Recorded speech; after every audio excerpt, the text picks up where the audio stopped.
I want nobody but you. I want nobody but you.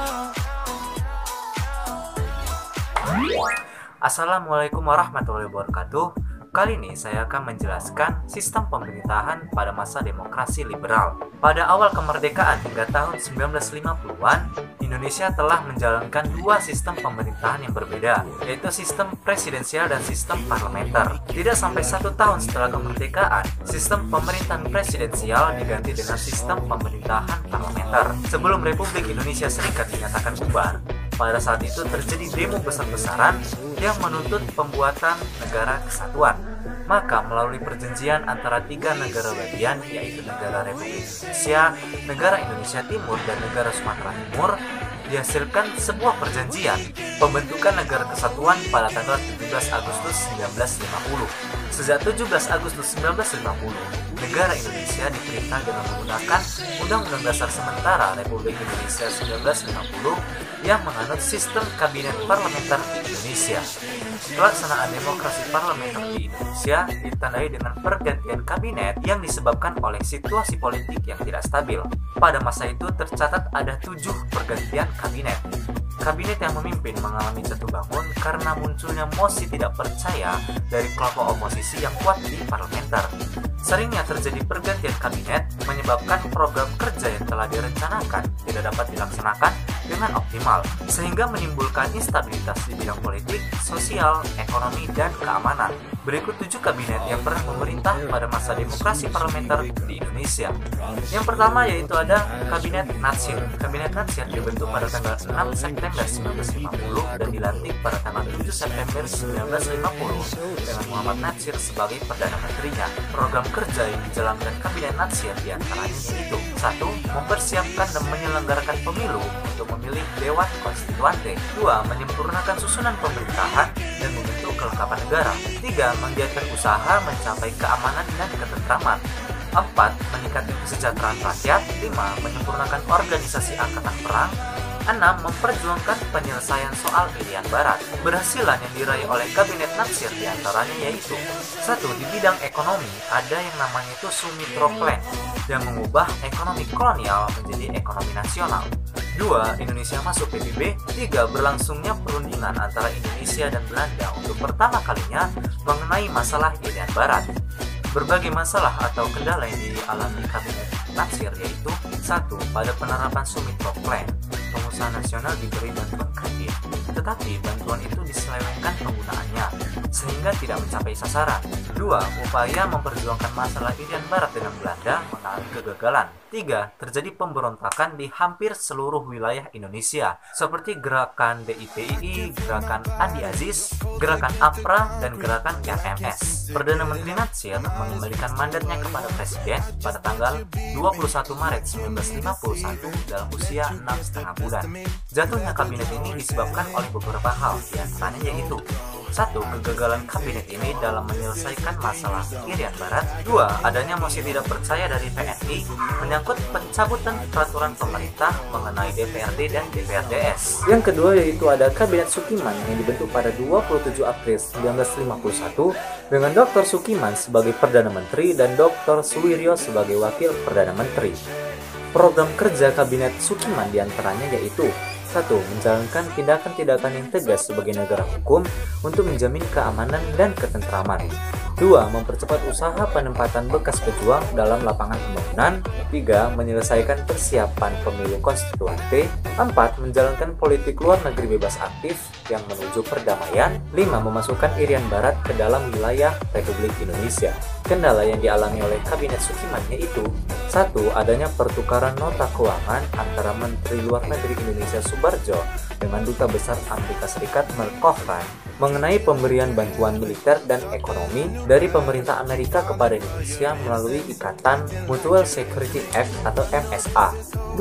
Adanya krisis moral yang ditandai munculnya korupsi di berbagai lembaga pemerintahan. 3. Masalah Irian Barat belum juga teratasi. Dan yang terakhir, hubungan Sukiman dengan militer yang kurang baik. Kabinet Sukiman akhirnya bubar karena banyaknya kendala yang tidak dapat diatasi dan ditandatanganinya persetujuan bantuan ekonomi dan persenjataan dari Amerika Serikat yang menunjukkan bahwa Indonesia ini telah masuk ke blok barat. Akhirnya, Sukiman harus memberikan mandatnya kepada presiden kembali pada tanggal 3 April 1952. Kabinet ketiga yaitu Kabinet Wilopo. Kabinet Wilopo dibentuk pada tanggal 3 April 1952 dengan Wilopo sebagai Perdana Menterinya. Program kerja Kabinet Wilopo yaitu 1. Mempersiapkan pemilihan umum, 2. Meningkatkan kemakmuran rakyat, 3. Meningkatkan keamanan, 4. Menyelesaikan masalah Irian Barat, dan 5. Melaksanakan politik luar negeri bebas aktif. Kendala yang dialami oleh Kabinet Wilopo yaitu 1. Krisis ekonomi yang disebabkan jatuhnya harga barang-barang ekspor Indonesia sementara kebutuhan impor terus meningkat. 2. Terjadi defisit kas negara karena penerimaan negara yang berkurang banyak terlebih setelah penurunan hasil panen. 3. Munculnya gerakan separatisme dan provinsialisme yang mengancam keutuhan bangsa. 3. Terjadi peristiwa 17 Oktober 1952 yaitu peristiwa upaya pemerintah menempatkan TNI sebagai alat sipil sehingga muncul sikap tidak senang di kalangan partai politik sebab dipandang akan membahayakan kedudukannya. 5. Munculnya peristiwa Tanjung Morawa mengenai soal tanah perkebunan di Sumatera Timur, Beli. Akhirnya Kabinet Wilopo pun jatuh disebabkan karena banyak masalah yang belum diselesaikan, terutama peristiwa Tanjung Morawa, sehingga Wilopo pun harus mengembalikan mandatnya kepada presiden pada 3 Juni 1953. Yang keempat yaitu ada Kabinet Ali Sastroamidjojo yang pertama, dibentuk pada tanggal 31 Juli 1953 dengan Ali Sastroamidjojo sebagai Perdana Menterinya. Program kerja Kabinet Ali yang pertama yaitu 1. Penyelesaian pertikaian politik, 2. Pembebasan Irian Barat secepatnya, 3. Program dalam negeri yang meningkatkan keamanan dan kemakmuran dan menyegerakan pemilu. 4. Program luar negeri antara lain pelaksanaan politik luar negeri bebas aktif dan peninjauan kembali hasil KMB.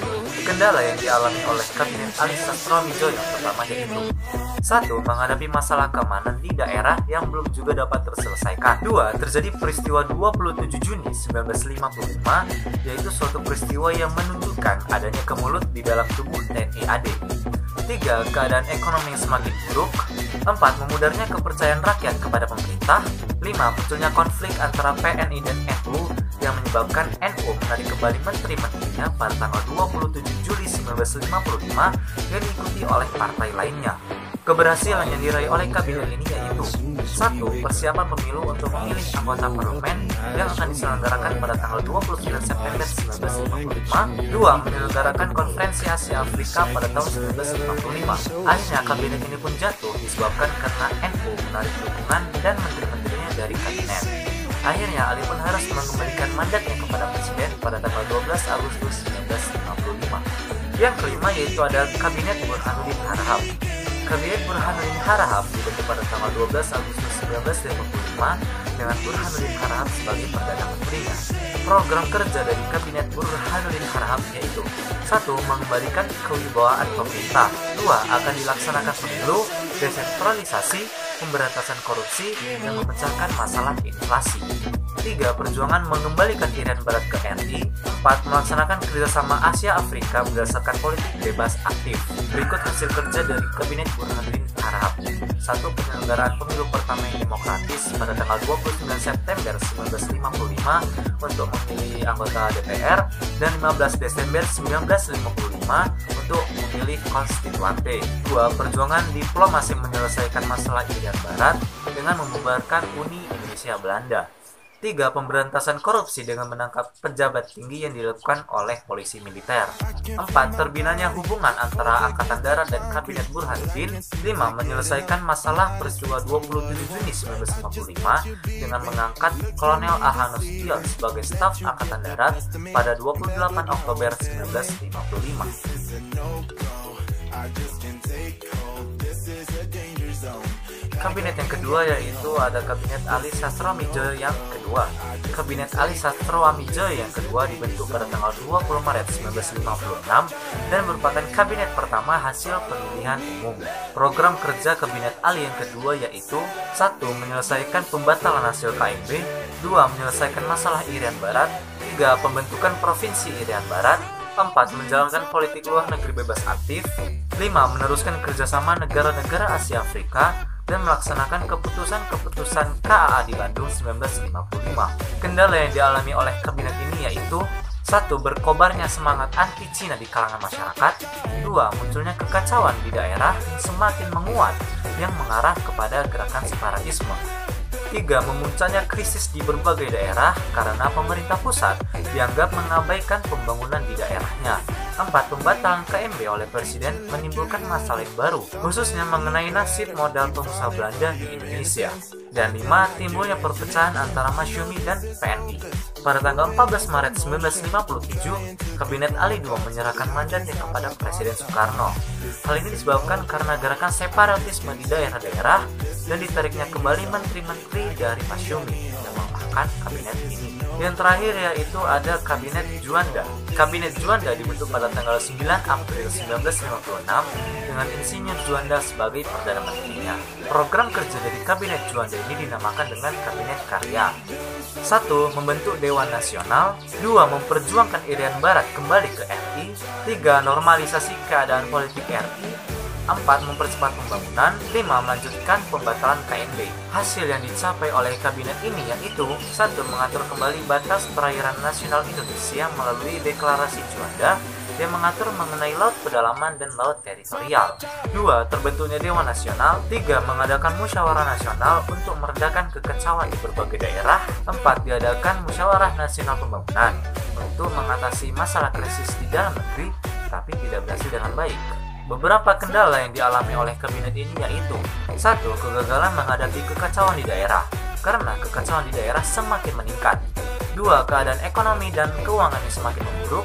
3. Terjadi peristiwa Cikini, yaitu peristiwa percobaan pembunuhan terhadap Presiden Soekarno di depan perguruan Cikini saat sedang menghadiri pesta sekolah tempat putra-putrinya bersekolah pada tanggal 30 November 1957. Akhir dari kabinet ini adalah ketika Presiden Soekarno mengeluarkan dekret presiden pada 5 Juli 1959. Oke, sekian pembahasan dari saya. Mohon maaf apabila terdapat kesalahan kata. Akhir kata, wassalamualaikum warahmatullahi wabarakatuh.